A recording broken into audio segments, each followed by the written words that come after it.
Hello అండి. అందరికీ నమస్కారం అండి. ప్రతి జనరేషన్‌లో ఎన్ని తరాలు మారినా మనని వేధిస్తున్న సమస్య ఒక్కటేనండి. మద్యపానం, ధూమపానం, గంజాయి ఇలాంటివి మనిషిని చాలా ఇబ్బంది పెడుతూ ఉంటాయండి. మనం వీటిని ఫస్ట్‌గా ఏదో రిలాక్సేషన్ కోసం బాడీ రిలాక్స్డ్‌గా ఉంటుంది. మెంటల్ స్ట్రెస్ తగ్గడానికి వాడతామండి. కానీ అవే మన ఫైనాన్షియల్‌గా దెబ్బతీసి మన ఫ్యామిలీని రోడ్డున నిలబెట్టే స్థాయికి తీసుకొని వస్తాయండి. ఒక్కసారి ఆలోచించండి.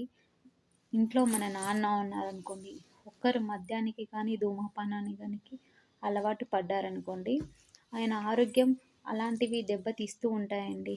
ఏదో ఒక విధంగా కొన్ని సంవత్సరాలు, కొన్ని నెలలు మెల్లిమెల్లిగా వాళ్ళ ఆరోగ్యం క్షీణించిపోతూ ఉందండి. 50 సంవత్సరాలు, 40 సంవత్సరాలలోనే వారి జీవితకాలం ముగిసిపోతుందండి. 80 సంవత్సరాలు బ్రతకాల్సిన మనిషి, 100 సంవత్సరాలు బ్రతకాల్సిన మనిషి 50 సంవత్సరాలు అంటే అర్ధ జీవితం గడిపేస్తున్నారండి. మిగతా సంవత్సరాలు వాళ్ళ ఫ్యామిలీ రోడ్డున పడినట్టే కదండీ! ఇటు ఆయన ఆరోగ్యాన్ని దెబ్బతీస్తుంది, ఇటు కుటుంబం రోడ్డున పడుతుంది.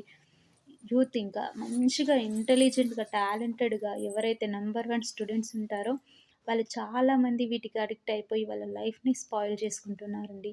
ఒక్కసారి ఆలోచించండి. అన్నలు, అక్కలు, చెల్లెలు, గర్ల్స్, బాయ్స్ అని ఎవ్వరు కాదండి. ఎవరైతే వీటికి అడిక్ట్ అవుతున్నారో వాళ్ళందరినీ నేను రిక్వెస్ట్ చేస్తున్నానండి. గవర్నమెంట్‌ని మనం మార్చలేమండి. వాటి పనిని వాళ్ళ పని వాళ్ళు చేసుకుంటూ పోతారండి. మనం మాత్రం ఆలోచించాలి. మరొకసారి ఆలోచించండి. వీటికి దూరంగా ఉంటారని కోరుకుంటున్నాను.